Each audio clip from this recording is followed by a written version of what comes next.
Moi, c'est Keywatch, j'ai 21 ans, DJ, producteur. Je fais de l'art un peu à chaque jour, c'est ce qui me motive à me lever. Ma spécialité, c'est vraiment la musique.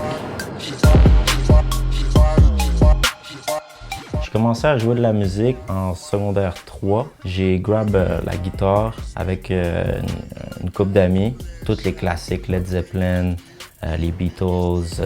J'ai tombé dans le blues, genre real deep.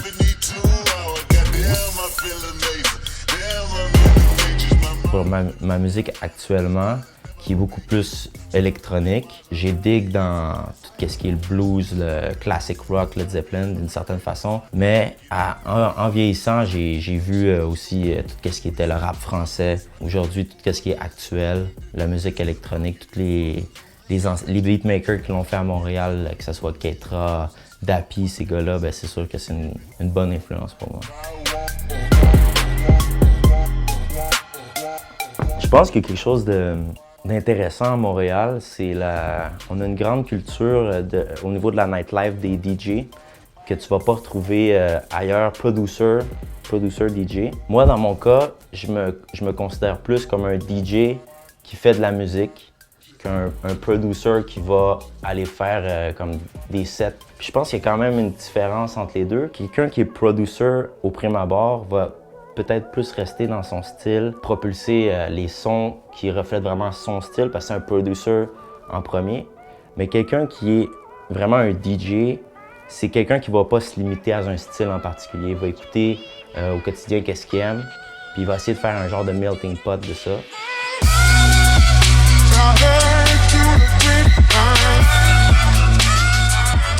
La façon qui me différencie en tant que DJ, c'est que j'ai pas peur de mettre une chanson que quelqu'un dirait « tu peux pas mettre ça dans ta soirée, genre ça fait pas de sens ». Être DJ, c'est savoir quelle chanson mettre au bon moment, puis je pense qu'il n'y a pas une chanson que tu peux pas mettre. Il y a tout le temps un moment pour mettre une chanson. Puis je mets beaucoup de musique pour danser. Dans les dernières années, peut-être 2-3 dernières années, on a beaucoup été dans le trap et tout ça, qui est très bon. J'adore le trap, j'en mets tout le temps. Tu peux pas me mettre une soirée sans trap, mais la musique qui fait danser, je pense que ça revient tranquillement. Moi, j'incorpore beaucoup de musique du monde du Brésil, qui est ma spécialité, le baile funk qu'on appelle. Puis je pense que le potentiel est incroyable, c'est juste prêt à exploser. J'aimerais ça vraiment faire des spectacles à thème. Donc les gens ils se pointent à l'événement, ça serait quand même une grosse salle. Puis ça serait comme, il y aurait un aspect un peu cinématographique, si tu veux, d'une certaine façon. Donc il y aurait une histoire au cours de la soirée, on mélangerait la musique et tout ça, puis ça serait une histoire qui pourrait changer peut-être d'une tournée à un autre. Donc ça se rapproche un peu des opéras rock qui se faisaient comme Pink Floyd, The Who. Je sais qu'il y a quelques artistes qui font ça au niveau international, mais moi, si je suis capable de faire ça, de faire voyager les gens autour d'une histoire musicale, ça serait mon rêve. Il y a plusieurs personnes qui sont très importantes qui me supportent. Premièrement, c'est ma famille, mes parents qui ont, pas par rapport à la musique en tant que telle, mais juste par rapport à la façon qu'ils m'ont élevé et tout. Sinon, à part la famille, j'ai ma blonde avec qui j'habite, on vit ensemble, on est vraiment une équipe.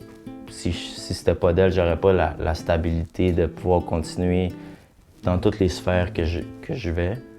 Mon bon ami qui s'appelle Ashraf, qui fait tous les flyers, mon logo, les yeux, c'est lui qui a fait ça. Toute mon image, on a bâti ça ensemble. Puis si c'était pas de lui, j'aurais aucune image dans ce moment. Fait que vraiment un gros shout-out à ce gars-là. Ouais. Je crois que dans mon cheminement d'artiste, c'est le tout début. Au début, je m'étais dit, si jamais je fais de la qualité, je vais avoir une réponse, mais j'ai réalisé que ça ne fonctionne pas nécessairement comme ça.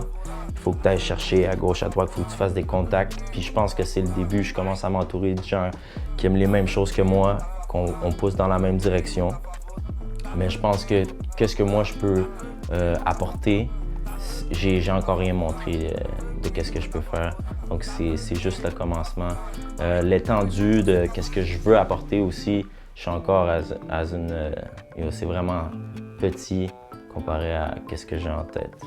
Donc si ça va bien, c'est gonna explode. Yeah.